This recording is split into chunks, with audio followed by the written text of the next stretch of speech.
Okay. I need your name, rank, and serial number. You have my name, rank, and serial number? Yes. Okay, my name is Charles F. Payton. The serial number is 0435349. Very good. And what branch of the service were you in? Well, I was in the medical corps. Very good. Give us some history of the pre-military. In other words, how did you get into this Army business? Well, I entered the University of Michigan in 1943 when I had graduated from high school. And I became interested at that time in military things, so I signed up and entered the ROTC program at the University of Michigan. At the end, and during that time, I went to the Field and Service School in Battle Creek, and at that graduation from Michigan, I got a second lieutenant's degree in the Army. But I immediately went through the medical school, and 1947 when I graduated.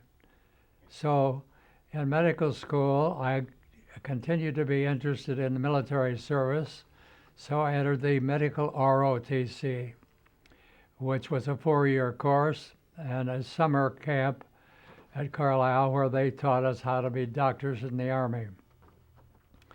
At the December the 7th in Pearl Harbor Day, I was a junior medical student trying to do ROTC work. The Army called me up to active duty with my infantry commission. I asked them if they would let me continue my medical training, and if they did, I would enter the armed forces as a medical doctor. They said, fine, finish your medical training. So I graduated from medical school with a first lieutenant's commission in the medical corps. But I was able to intern for a year in Seattle, Washington, came back home, graduated in 1942, interned until 1943, came back home, and took my physical examination at Selfridge Field that the Army required when I was going to enter the active duty as a first lieutenant in the medical corps, and waited for the call to go into service. At that time, I was working in a local hospital to kill time, and a telegram arrived. My mother called and said, there's one here for you. I said, really? She's come home. I read a telegram from the War Department saying, you have been disqualified for limited or general duty because of primary tuberculosis. The x-ray they took on this entrance after I graduated from internship, the Army said x-ray showed stippled hilar lymph nodes in my chest. That is active tuberculosis. They don't want me to be in a sanitarium and pay for me the rest of my life. Right, I understand that. So I said, fine. I went to the University of Michigan. All my chest x-rays are there. They looked at them. We don't think that's active tuberculosis. I said, can you start a residency? They said, can you start today? I said, yes. So I started my residency at the University of Michigan then, and that was in July of 43, and signed up to be a surgeon for 5 years of training. Brought my wife there, my little baby was expecting. We got all set up. I was working as a resident in neurosurgery when the War Department sent another telegram. We've changed our mind. We want you in active duty. You're to report the 79th Division, Indio, California, after you've trained at Carlisle Barracks. So my wife and baby-to-be went home. I went to Carlisle Barracks, Pennsylvania, for their 6-week training course. It was in October, got out in November after 6 weeks of intense training as a medical officer, what you do as a battalion surgeon in the medical corps. At the end of that time, I went home to have a delay en route to see my new baby. And while I was there, the Army sent me another telegram saying the 79th Division had been moved from Indio, California to Salina, Kansas, where I was to go instead of to the training. I went to Salina, Kansas, where there was continued training as a battalion surgeon, the 2nd Battalion, 314th Infantry, 79th Division. We had war games every week, and where I was continued to be training as that battalion surgeon. This was in October to maybe April of 44, wasn't it? Yeah. Okay. And then the division was called to go to Boston Port of Embarkation. We took a troop ship to Scotland, down to England, where we were camped, continued to train, waiting to cross the Channel on D-Day.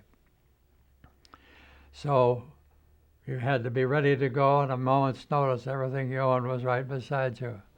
Well, just before D-Day, we were put in a launching boat, and 10 days after D, D plus 10, that's June 6th, that's it, 10 days after June 6th, okay.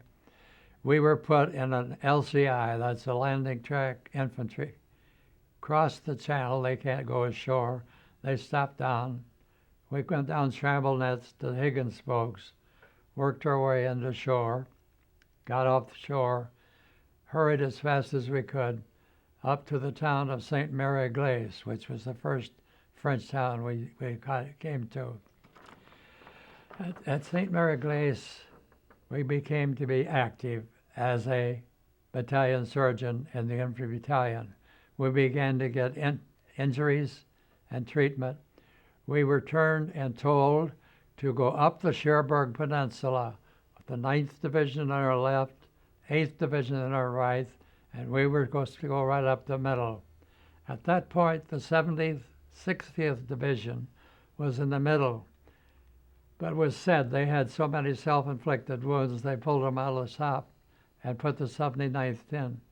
Self-inflicted. So we fought our way all the way up the peninsula with 9 and 8, all the way. Our goal was Cherbourg, a deep water port, so they could supply all the troops that were going to go across France. They couldn't do it by shorelines. So we went to Cherbourg. We captured Fort de Roule, which is outside the city, and then captured the whole city. Turned around, turned back. At that point, I was still in the First Army, having done all those things. At that point, the Third Army, who was the commander of the Third Army? Payton? The tank man. Stop for a minute. Okay. Back to that. Okay. The Third Army then came into being. General Payton was there with his tank force, and the 79th Division was now transferred to the Third Army. And we fought our way with Payton across France, watching the Germans trying to get out of the Normandy Peninsula where they were trapped. But little by little, we kept going. And mind you, all this time we've been fighting, getting casualties. At one point, as a matter of fact, our battalion had lost so many men in it, we had to get replacements in order to even survive. But we went with Payton all the way to Belgium. On the way, because he couldn't get gas or ammunition, our higher departments felt they gave it to Montgomery instead. I saw Payton's tank knocked out, burned out, because they could not move without any gas. That was sad. But we went all the way to Belgium. In Belgium, they decided the 79th was such a fighting, division, they moved us down to the Alsace-Lorraine territory of France. That's the part of France that was given to them after the First War, away from Germany. In the Alsace-Lorraine territory, General Patch was coming up with his Sixth Army. So we were in First, Third, Sixth. And in that army, we were still fighting and using casualties, and we were working our way then toward the Rhine River. We got toward the Rhine River in a little town called Drusenheim. At that point, the Germans tried to break through up north. So they took all of our guns and ammunition and help and moved it up north, not from us, but they left us down there alone. I watched a German armored division cross the Nile, knowing we couldn't even throw rocks at them. We knew it was going to happen. In those days, I learned to put my aid stations not out in the middle of a field with a red cross on it like they taught us at Carlisle. The Germans used the red cross as artillery round. They would shoot artillery into our aid station. Our men that were in litters pulled their IVs out and ran for cover. So from that point on, I put an aid station in any building, preferably a fairly solid one, to keep them from happening. Usually I put them in a church if I could. Central location, walking wounded could get there. They were fairly well protected, and that's where I had many of my aid stations. In fact, that's what I had in Drusenheim when we watched these German troops coming over. That night, as it just got dark, the German troops were coming up in their armored division, and in my church where I had in my aid station my wounded men, the last man in the door was an infantryman from our outfit who had a Browning automatic rifle, and he stood in my doorway and sprayed the German troops with his automatic rifle coming up at night. And then he turned and said, "The next voice you hear will be a Kraut." In fact, it's true. The next voice we hear was a German sergeant so mad that he cried me, took me out and showed me his lieutenant who had been murdered, killed by our man. I said, "His tote, he's dead." So he grabbed me and my sergeant and leaned me up against the church with his Tommy gun across his arm. They're called burp guns. He goes, brrrp. But I said to my sergeant, I said, "Well, let's wait for the brrrp." Well, the sergeant said, "Are you a doctor?" I said, "Yes." He said, "Well, I have a lot of wounded men here. Will you treat them for me?" I said, "Bring them in." So instead of shooting us, he took us in and brought his wounded men, and I treated Germans along with my own men. But I was, in fact, a prisoner because we were all prisoners of that armored outfit. What was your reaction to having not been shot? Well, naturally, I thought I was going to get. I've seen too many times where that gun had lined them against the church, mowed them down. The bodies were lying there. When we went in towns where the Germans had captured, this had happened lots of times. And he was so mad because his lieutenant got killed. We didn't do it, of course. Our infantryman did. But he realized then I was a doctor, not a gun, not shooting. Otherwise, I would have had it. Well, anyway, we then were taken across the Rhine River, and we were really locked in. They didn't have a place to put us, so they put us in barns with the cows or whatever.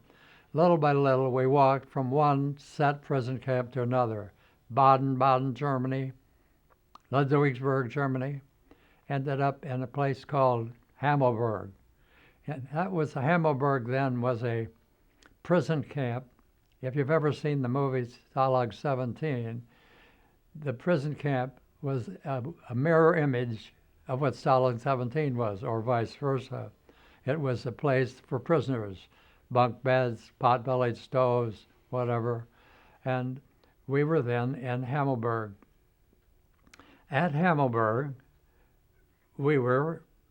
just treated as prisoners, or not too badly, but still prisoners. However, General Payton's son-in-law, Colonel Walters, was in our prison camp, and he knew that. So he ordered a tank force from our troops, captained by a man named Baum, Captain Baum, took an armored task force, broke through the German lines to us in March of 1945, by then, wasn't it? Yes, that was after the 44. So we were liberated. Our troops came in. We were shouted with joy. We were a bunch of bedraggled prisoners. We were going to go back to our own troops. The Germans were waiting for us at every crossroad, and they killed everybody that came there. Many of our prisoners were just shot down and killed. Those that weren't were wounded. So my friend and I took a medical jeep, and that is what we could. We took what prisoners we could back to Hammelburg. So we were captured. We were captured once, liberated, and recaptured. Then, after that point, we continued to be moved by the Germans away from our advancing troops. They didn't want us to be liberated by our own men. So we moved from Hammelburg, walking through Germany day after day, very little food, no sanitary conditions. I got extremely ill during that point, so ill I couldn't eat. I couldn't pass anything but blood and pus, and I thought maybe this was going to be my end. My friend sort of half carried me from one place to another till we ended up in prison camp, and he let me get a little bit better, and we finally worked our way down to a small German town called Moosburg in Germany. In Moosburg, there were at least 50 to 75,000 prisoners, all ages, all countries, United States, Britain, France, all over the place. Right into one camp. And we were in a prison war camp. In this camp, our 14th Armored Division liberated us in May, maybe in May of 45, and we were taken from there to what's called ramp camps, routine and military personnel. And there they took your clothes off, gave you a bath, cleaned you up after I had lice crawling all over me. So they cleaned us up and got us ready to go back to the States. And as a matter of fact, General Eisenhower came to visit the prisoners there. And I was standing right beside him as one of our enlisted men said, "You know, the medics have had it again." And General Eisenhower said, "What do you mean?" He said, "We've been here for days. People come to this camp and go home. We're still here." He turned to one of his lieutenants and said, "Take care of that." The next day, we had orders to take a troop ship back from the next morning. The next morning, we got orders to pick up our stuff, get in a troop ship, go home, back to Boston, where we came home from. So we were back to Boston, took a train from Boston to Chicago, which was going to be our part of this discharge center. There, my wife was able to come and visit me. And in Boston, temporarily, I worked as a medical officer in a military hospital in Chicago, waiting for them to decide what to do. Then they decided, was called in by the commanding officer of the area saying, "Captain, what do you think about venereal disease?" I said, "Well, I learned about it in medical school. I don't intend to have anything to do with it when I practice medicine." He said, "You are the next command of the 7th Kentucky, Indiana, and Illinois, and you have to see every case of venereal disease that comes into or out of the Army in your position. And they sent me to a camp south of Indianapolis called Atterbury. So at Camp Atterbury, that's what I saw, day after day of venereal disease. My job was to do what I can for them. At that point, penicillin came into being. So when a man came in with gonorrhea, we gave him a shot every 3 hours. We didn't have long acting. They got a shot every 3 hours for 48 hours. That cured gonorrhea. If they had syphilis, we didn't want central nervous system syphilis. We gave them a shot every 3 hours for 10 days. But during that time, all of the men with syphilis were brought in because we didn't want to take any of them. If they had central nervous system syphilis, they would be invalids for the rest of their life. So they brought the men in, mostly black. They would bring them in 3 or 4 at a time, sit them on a long table in front of me. I had a cart that ran in front of me, stripped to the waist. An innocent man on the back hit them on the shoulders, poked them in the stomach, so they went, and I sat behind them and put a spinal needle in their spine and collected their spinal fluid to find out whether they had central nervous system or not. So all I did was put the needle in, put a pipette in. A sergeant came by, collected the fluid, then the next man, then the next man, then the next man. And I did that day after day on all these men that came in because they didn't want central nervous system syphilis in there. Matter of fact, these blacks were kept in a special building, and they were told, there's this whitey doctor there. He got a needle about this long, about this big. He's going to jab you right in the back. And they walked in with their eyes this big looking. I said, I am that doctor, and you're not going to get that kind of needle. But that's the kind of story you got there. Now, while I was at Atterbury then, doing all this, there was a little newspaper that Atterbury published that said, if you have been a prisoner for more than 30 days, you will be discharged from the Army without delay. So I was in a discharge center in Atterbury, so I went to the Army and I was discharged.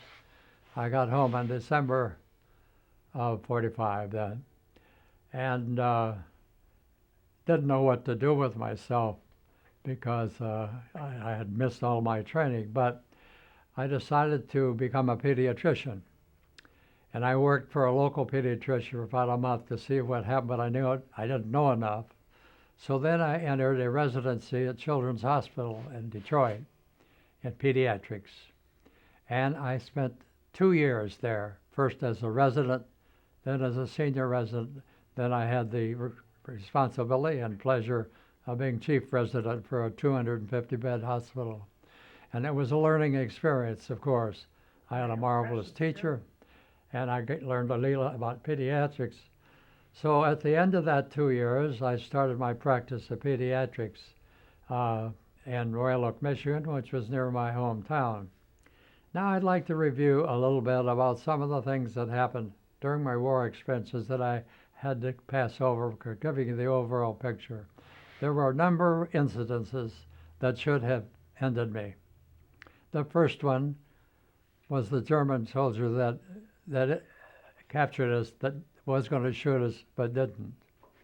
When we had gone up to St. Mary Glace, initially we set up an aid station up where the troops could come in, and we were ready to go when a German shell came over and landed about from me to the wall, threw dirt all over us. If it had exploded, they wouldn't find enough of us to identify us. That's one. Very lucky you are. One of my jobs when I was a battalion surgeon was I would go to the battalion commander when he was said what the infantry's going to do tomorrow. So I would tell him where my aid station is and where it was going to be. So I would tell my jeep driver, I will follow the troops, you follow me, and when I get to where I can, I'll set up an advanced aid station we'll bring up the road. I hadn't gone but a little ways down the road when I heard an explosion. I looked back. My Jeep had gone over a landmine. Oh, good Where God. I was sitting was a mass of torn up metal. My Jeep driver's arm was almost blown off. If I had stayed in that Jeep, they would never have found enough of me to identify. Well, you have been very. So I had some other experience. One other case that should have done it. That's where I got my Purple Heart. When I had my station set up, they called me to say that they had some men trapped in a mortar field that were wounded, and if I would come and get them and take them out. My Jeep driver and I drove up, saw the men in the field. We got out of our Jeep to see what we could do for them because we could help them up and take them back to our aid station. When we crawled over to them to get them, the Germans opened up with more mortar. I got shells on me, but I didn't get killed. The two men we tried to pick up were dead. So we went back with my Jeep driver, and I pulled out. I was able to get rid of the fragments, but they weren't fatal at that point. I'm mentioning this because those incidences were something that should have ended my life. Right. So I feel very grateful that I survived all that, and I think at this point you've gotten me now. I've had my education. I've set up my practice. I now had 2 children instead of 1, and I had a very successful practice of pediatrics, 40 years in this town, and during those I had four more daughters, 6 altogether, and practiced for 40 years until I decided that I would spend time with my family, and